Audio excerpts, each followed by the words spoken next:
Today we're going to meet some students who are learning about computers.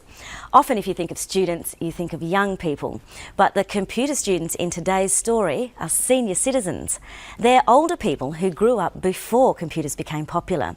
They didn't get a chance to use computers at work or in their homes.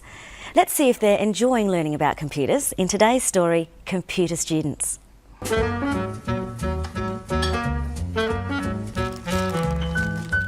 Meet my grandmother.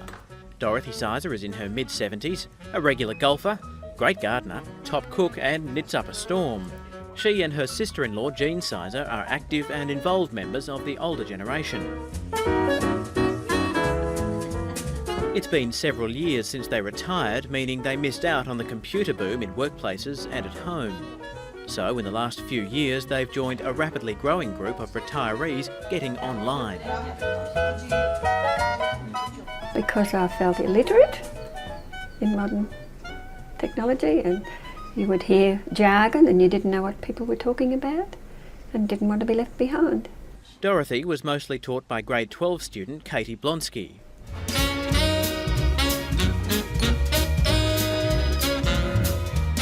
These days, Dorothy keeps in touch with family across Australia via the web, including her newest great-grandchild in Townsville.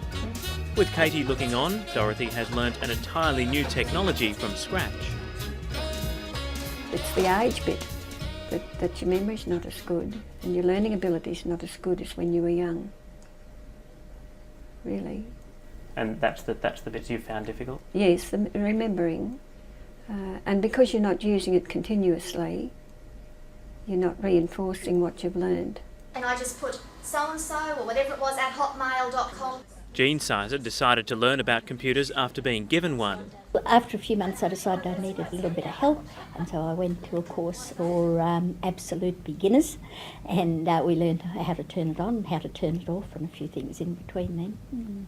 Like Dorothy, Jean uses her computer to stay in touch with family and write her memoirs. Why do you see that there's now an arrow there? It takes a bit of effort, but it's been worth the effort, so that you do know what others are thinking about, and you don't like to feel, oh, that's beyond me, or I can't do that. So I like to give things a go, and so it's been fun to try and keep up a bit. So with classes like these and home tutors, people like my grandmother